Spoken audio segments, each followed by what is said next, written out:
नमस्कार, राष्ट्रभोज से मैं पवन केसवानी।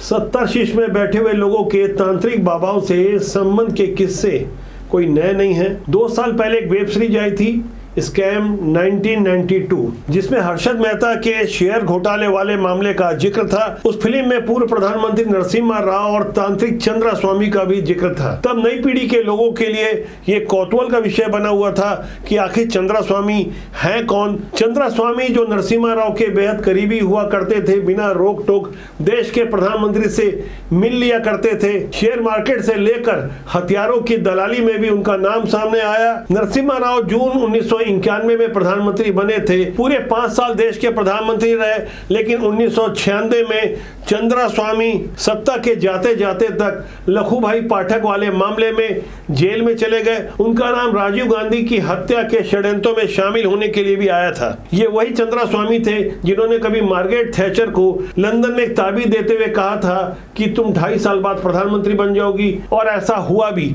मार्गरेट थैचर प्रधानमंत्री बन गई। यानी चंद्रा स्वामी के सत्ता शीर्ष में बैठे हुए लोगों के बहुत करीबी संबंध थे। आज मैं बात चंद्रा स्वामी की नहीं, बल्कि छत्तीसगढ़ के मुख्यमंत्री रहे भूपेश बघेल के तांत्रिक दोस्त के श्रीवास्तव के बारे में कुछ अहम खुलासों से संबंधित चर्चा करने जा रहा हूं। आज बिलासपुर के अनुरागी धाम के इस के श्रीवास्तव के बारे में कुछ नए खुलासे होंगे, जिससे आपको यकीन हो जाएगा कि सत्ता में बैठे हुए हमारे नेता खुद को कितना असुरक्षित महसूस करते हैं। ऐसे तांत्रिक बाबाओं ने सत्ता के साथ मिलकर किस कदर अय्याशी की, किस कदर जनता को लूटा, इसे भी हमें जानना समझना जरूरी है। बात चंद्रा स्वामी की हो या के श्रीवास्तव की, ऐसे बाबाओं की कहीं कोई कमी नहीं है। वैसे बिलासपुर के श्रीवास्तव के बारे में बीते साल 10 अक्टूबर और इसी साल 22 और 23 जून के अलावा 9 जुलाई को भी हमने कुल 4 वीडियो प्रस्तुत किए थे, जिसमें के श्रीवास्तव और भूपेश बघेल की रहस्यमय मुलाकातों के बारे में कुछ अहम खुलासे किए थे। आज के श्रीवास्तव ठगी के मामले में जेल में बंद है, लेकिन भूपेश बघेल की यदि मेहरबानी होती और यदि छत्तीसगढ़ में सत्ता परिवर्तन नहीं हुआ होता तो के श्रीवास्तव आज पूरे छत्तीसगढ़ को लूटने का ये उपक्रम जारी रखता।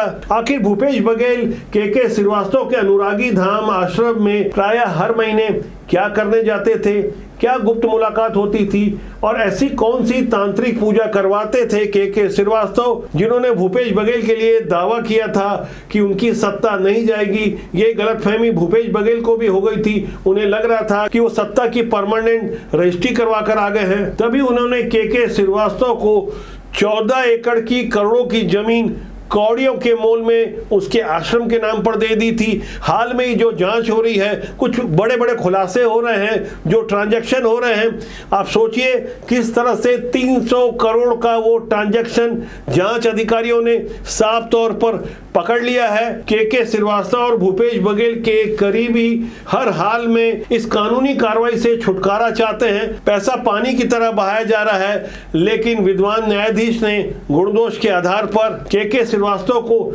जमानत देने से इनकार कर दिया है। जितने दिन के श्रीवास्तव रिमांड पर हैं, एक एक कर वो राज उगल रहे हैं, लेकिन उसका सार्वजनिक रूप से खुलासा नहीं हो पा रहा है। हमारे पास जो मजबूत सूत्र हैं वो बता रहे हैं कि के श्रीवास्तव के कारण भूपेश बघेल की परेशानियां जो पहले ही बढ़ी हुई है और बढ़ जाएगी, क्योंकि करनी का फल कहीं ना कहीं मिलता ही है। के उर्फ कृष्ण कुमार श्रीवास्तव 1992 में जब मध्य प्रदेश का जमाना था, उस समय रतनपुर में सीओ के पद पर था, लेकिन 3 साल के अंदर ही इस नटवर लाल ने घूल खिलाया और 1995 में इसके खिलाफ ठगी का मामला बना और इसका निलंबन हो गया। लेकिन निलंबन के बावजूद धोखाधड़ी का ये मास्टरमाइंड जमीन और माइंस के राजनीति का काम करते करते एक डेरे के फेरे में आया। उसके बाद वो खुद को तांत्रिक बताने लगा। बिलासपुर के महाराणा प्रताप चौक के इलाके में के श्रीवास्तव ने देखते देखते अपना एक आलीशान बंगला बना लिया, जहां से तंत्र मंत्र का उसका धंधा शुरू हो गया।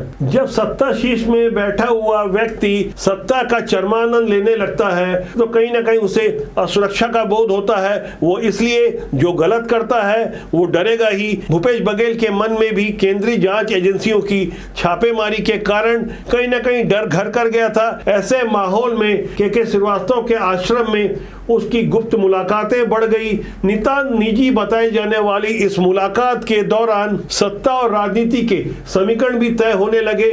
लेकिन पुराने जमाने का नटवर लाल के श्रीवास्तव, जिसने पहले ही कई शेल कंपनियां बना रखी थी, ब्लैक स्मिथ नामक एक कंपनी के माध्यम से कोरबा के बाल्को स्थित प्लांट से मिलने वाले राखड़ का उसने काम ले लिया। इसके अलावा अनेक तरीकों से चारों तरफ उसके ऊपर धनवर्षा होने लगी। भूपेश बघेल के मुख्यमंत्री रहते एक खास किस्म का गुप्त गठबंधन होने के कारण बाल्को में राखड़ ढोने के ठेके के दौरान उसने पूरे कोरबा शहर को राखड़ से प्रदूषित कर दिया था। जहां उसकी मर्जी होती थी, उसकी ब्लैक स्मिथ कंपनी के माध्यम से यहाँ वहां वो राखड़ फेंकने लगा। वहीं हसदेव नदी के किनारे भी राखड़ फेंकने और लोगों की जमीन प्रदूषित करने के खिलाफ उसके विरुद्ध आंदोलन भी होता रहा। लेकिन सैया भाई कोतवाल तो डर काहे का, कोई उसका बाल बाका नहीं करवा पा रहा था। सत्ता बदलने के बाद ईडी की ताबड़तोड़ छापेमारी हो रही थी। 4 मार्च 2024 को भूपेश बघेल भी महादेव सट्टा वाले मामले में एफआईआर में दर्ज आरोपी बन चुके थे। ऐसी छापेमारी के दौरान एक छापेमारी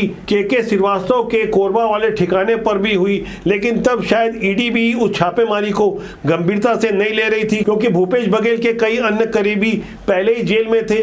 बड़े बड़े सूरमा हुआ करते थे, सौम्या चौरसिया, रानू साहू, समीर बिश्नोई। ऐसे में के श्रीवास्तव को उस वक्त गंभीरता से नहीं लिया गया। लेकिन रायपुर के तेलीबांधा थाने में जैसे ही 15 करोड़ की ठगी वाले मामले में मामला मुकदमा दर्ज हुआ, तब कहीं जाकर के श्रीवास्तव की उल्टी गिनती शुरू हो गई और साथ में भूपेश बघेल की असलियत भी पता चल गई कि किस तरह से कांग्रेस के नेताओं को दरकिनार करते हुए, अपनी पार्टी से धोखा करते हुए भूपेश बघेल क्या कुछ गुल खिला रहे थे।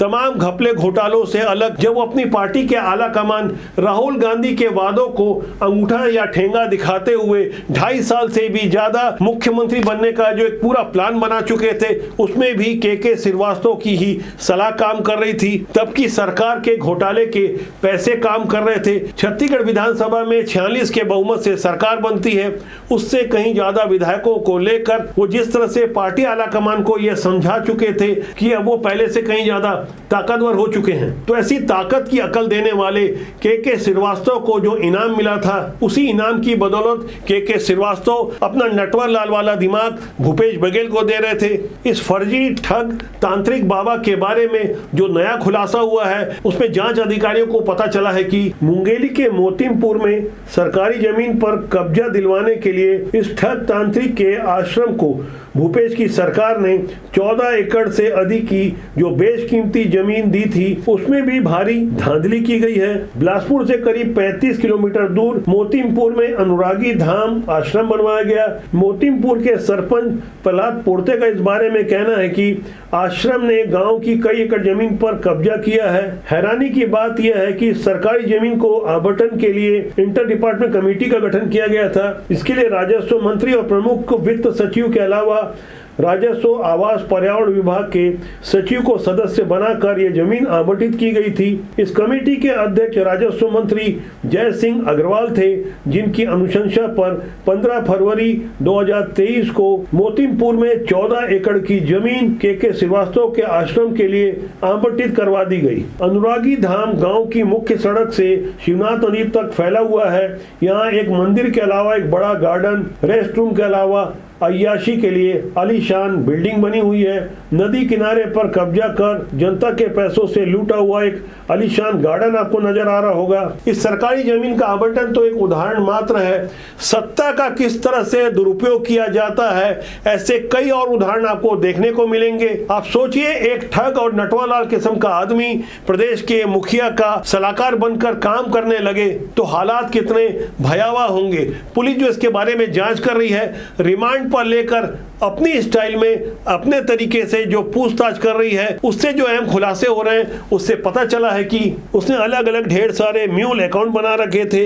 लोगों को ठगने के लिए अलग अलग हथकंडे अपनाता था। उसके खातों की जांच करने पे पता चला कि 300 करोड़ का लेन देन हुआ है। उनके खाते ईडब्ल्यूएस मकान में रहने वाले गरीबों के नाम पर बनाए गए थे, जिससे ऑपरेट करता था। भूपेश बघेल के बेहद करीबी मंत्री मोहम्मद अकबर के भाई असगर को स्मार्ट सिटी बिजली का जो 500 करोड़ का टेंडर मिला था, उस टेंडर को सबलेट कराने के लिए रावत एसोसिएट से 15 करोड़ रुपए वाले मामले में जेल में बंद है। कई और ठगे हुए लोग हैं जो अपनी रिपोर्ट नहीं लिखा रहे हैं या पहले रिपोर्ट लिखवाना चाहते थे तो उनकी रिपोर्ट नहीं लिखी गई। कुछ ऐसे ही पीड़ित शोषित लोगों से हम लगातार संपर्क करने की कोशिश कर रहे हैं और ये समझने की कोशिश कर रहे हैं कि किस तरह से सत्ता का दुरुपयोग किया जाता रहा है। मौजूदा समय में सत्ता में बैठे हुए लोगों का काम करने का तरीका कुछ अलग है, विचारधारा अलग है, क्योंकि पार्टी अलग है, लेकिन आरोप लग रहे हैं कि दिल्ली से शीर्ष नेतृत्व जो निर्देश देता है उसके अनुसार काम होता है। इसमें भी कोई बुराई नहीं है,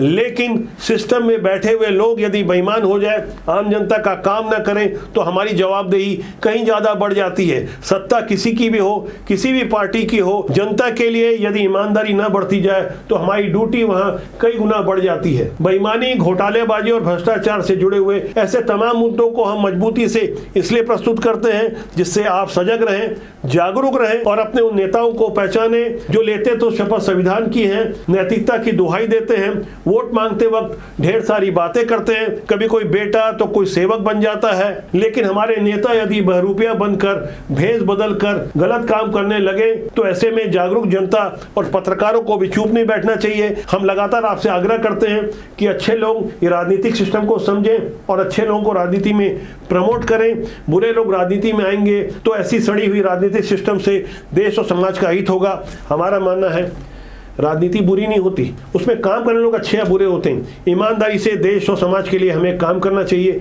तो आज के लिए इतना ही। मेरा आपसे आग्रह है कि चैनल को देखें और यदि आपका कोई सुझाव हो कमेंट सेक्शन में लिखें, जिससे आपका और हमारा साथ ज़्यादा लंबे समय तक मजबूती से बना रहे, हम कुछ और बेहतर प्रस्तुति दे सके। नमस्कार।